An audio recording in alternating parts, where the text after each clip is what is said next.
we will choose the winner. And if I choose more winners, I'll get a cookie tomorrow. Okay. And if you win, I'll get you a cookie. Okay, sounds good. Sounds good. Yeah, awesome.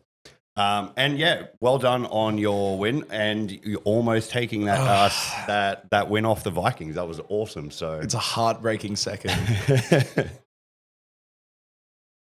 Okay. So not much happening immediately.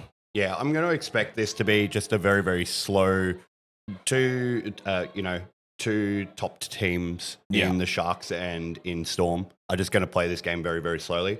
And the team of Quackening have enough experience to also recognize that. Simi's played in enough competitions to be able to recognize a slow game as well. I think it's going to favor them also playing from blue here, but they'll most probably get outpacked just due to the sheer fighting that will happen between red and green in that middle of the maze.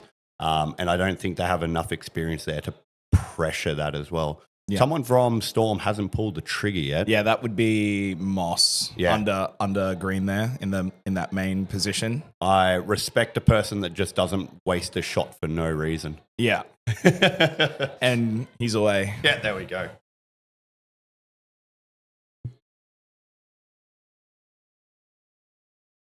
I really like the setup that they've done for this year's commentary. I feel like that every single year this just gets better and better. Absolutely. Maybe the scoreline can I can just Okay. Flash. Oh, not Flash taking, yeah. So green's big problem. You've got two doorways, which is very, very hard to do a turn on. Mad Can's taking his 2 shots, and that's his third one onto base as well. Yep. Just picking up the first base of the game for Storm. Yeah, so with green base, it's very, very difficult for you to be able to pivot very, very quickly because there's just such wide angles that you can take. Yeah. There's lots of action going on around green as well. Yeah. Red player looking through the B or backside, depending on how you're looking, and now a blue player taking the green base. Plank. And denied by Flash. Flash seeking some revenge for being denied before. Yeah. Yeah, green is definitely one of the harder bases to defend here. And the Lilbo and Sega saying that before, it is a difficult base because of just how much movement you have to have. And unorthodox holds, how you can see currently, the player that is kind of just standing at the front of that right-hand side door. That's not a normal position you'd be standing from as well. Yeah. Bit of action from green also looking into blue at the moment as well. And red is just very, very quiet with blue players kind of just sniping down into them at the moment. Yeah.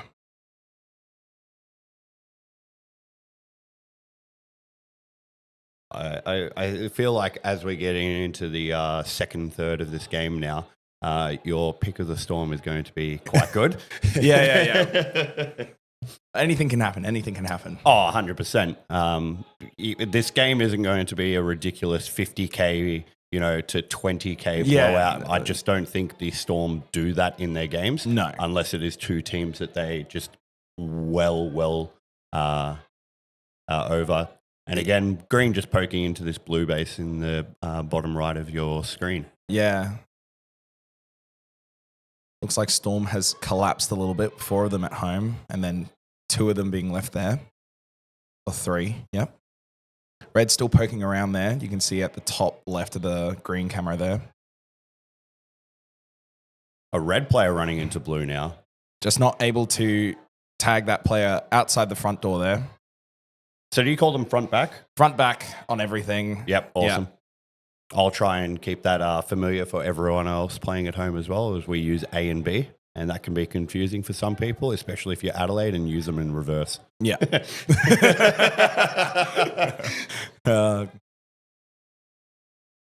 You can see just red again on this backside of the blue base, just setting up and just like trying to take these tactical positions as well. Unlike the other 2 bases where there is a lot of wall cover coming into the base and then just a very, very just quick step into the base, it is very quick into the blue bases because it's so open. Yeah, it's massive areas. Just so if you got the good comms, you can get tagged pretty easily. But Red player clearing out that player under the base that Mad Cans has been struggling with. Red player is still setting up around the backside of blue as well. it seems like Quackening is doing a pretty hard defense here. I think I can see maybe 3 or 4 of them just floating around. It looks like green's gone to red, and I would say Firebird is going to pick up this base here. Yeah. Well, they just cleared, like Storm just cleared that base.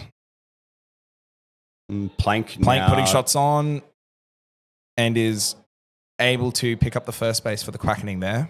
Yep. You'll notice that Storm here have picked up 2 red bases as well. They've probably realized that Sharks are being just probably too far out from their base and being able to quickly punish that as well. Yeah, stretched a bit too thin, trying to get that blue base there. Yeah, the information trading that you get in the middle of the maze is just so good as a red player tries to run in through the front door of green there. Again, unconventional position to be there. It's not an unexpected position, but it's not the first place you're going to be looking. I think is the best way of putting that. Yeah. Sharks getting third is really bad for my cookie. I didn't actually explain the part that if my team also gets last and your team gets first, that's 2 points to you. Oh, is it? Yeah. Okay. Yeah, so that's not looking good. Green's running through the opposite side this time. That has got to be a term from the player shooting from the exit door. Yep. Hold on. Glad we caught that on camera there. Someone clip that. I want to see that again. Yeah, that's a VAR decision. And for a person that did stay up and watch the Euros last night, yeah, I watch the Euros. I'm just getting some cheeky glances there from the other side of the room. My lovely Germany side winning 2-0.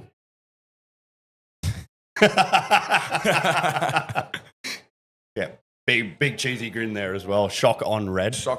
Right Takes under the base. Comfortably. Yeah. The only player that was looking for them as well never got comms where he was, so he was just out in the open when they went into the base.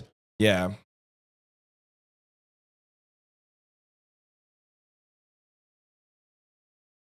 Very, very unexpected that the Sharks haven't pulled the trigger to do anything here as well. Green player taking the player out from blue, and reds are set up at the moment, so it could have been a nice, really big piggyback there as well. Oh, here we go. There's one red and Flash 2, put shots on. Oh, denied there. and Shock taking the base now. And What? completing it there. Maybe I think that blue player thought that they were still in the base because there was no movement, or they think that they must have thought that their denial already happened there as well. Yeah. We don't know. Ackland, we will find out. And Rain, which cameras would you like to have a look at? You just call a color. We're trying our best to make sure that we're got everything here as well. Yeah, red base here. plank. And Plank taking both of these points. I believe Plank in the fantasy league is a very, very, very good pickup. Yeah. Got Flash under blue. Picking up the first base there for the Sharkies. There's 4 red players that were on screen there as well. So I think that the Sharks have done a Canberra Dragons here and dumped. Yeah. Look at how many blue players are currently set up here as well. Quackening are far too behind to actually catch up to Storm here. Yeah. So it's a battle for second right now. And it looked almost like that a couple of reds were coming back to defend. So maybe they were trying to do like a quick hit and then return, but now they're just locked out of both bases at this point. Yeah, exactly. Like Green's now set up on this blue base. There's 3 green players on screen, 2 green players. Well, there were 2 green players at their base as well. And there aren't any red players that are actually in bases at the moment as well. Yeah. So Quackening are going to get this base on the reset here. Just a swarm of Quackening. Every single player just got removed from the base. And the base has just come back up. So this is really bad for the Sharks because they're not rotating this blue base where the Storm are just about to pick up their 4th hit on this base. Yeah. So it's just Mad Cans to finish here, and you would expect Mad Cans to be able to do that. Yeah. Red players running through the front door here onto green base, just getting smashed while they're also trying to get back into this blue base as well. Into their own red base. And it just looks like they're not going to be able to do anything with this with 1.5 minutes left in the game. Yeah, I don't know where the other Sharks are. There's only 2 or 3 at home. Where are the other 2? They're still trying to... Oh. This green base, and here's Cairns taking Drake the base getting now. Denal and Simi. Yeah. Cairns picking up the blue base. And that was just expected. Cairns wasn't the shooter, and he was playing just outside the base. Heard the trade there as Simi takes the 4th red base, so they've got 1 more base to take. The only base that is available for Sharks for the next 20 seconds is this green base. They'll be wasting some time, and there'll be green players trying to stop them getting through this blue base as well. Yeah. But it is far too late. Storm have comfortably won this game. Arbel picking up the second base for the Sharks there. Just too late for the Sharks here. Yeah. And really big, trades that have been happening here as well. Like Flash has gone 50 DX against him. Meth has gone 53 DX. Here's the last blue base for Quackening to solidify their second place and push up that average score for them as well.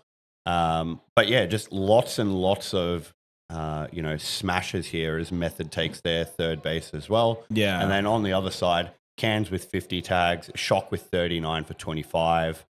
Moss for 25 for 10. Yeah. Fantasy Moss. Yep. Yeah. 260% tag ratio as he gets that last tag. And congratulations to Storm on that that win. And Quackening good job to the Quackening there. Just having a pretty good defense and just making sure that the Sharks could not pick up any early hits. Yeah, exactly. And to answer that question, Dutton, what's actually happened with the green one is it's been rotated slightly to the left. So it's more in the middle of the base, and it's also been raised as well, along with the other 2 cameras as well. Yes, so we've got more of a bird's eye view. You can actually see a lot more outside the bases as well. So you can see a lot more door player as well. So there's now as opposed to there being like 2 blind spots in each of the bases, there's 1. But you can still see the lights off those walls as well, which I think is a fantastic. And, when you have 27-meter high roofs, it really helps. Yeah. I have to comment as well. Round robin is 5 hours long so far, and we've seen some pretty good upsets. Yeah, absolutely. Yeah. Do you think it's going to continue all through round robin, and it's going to kind of just... You want to see it. I want to see it. I want to see some upsets.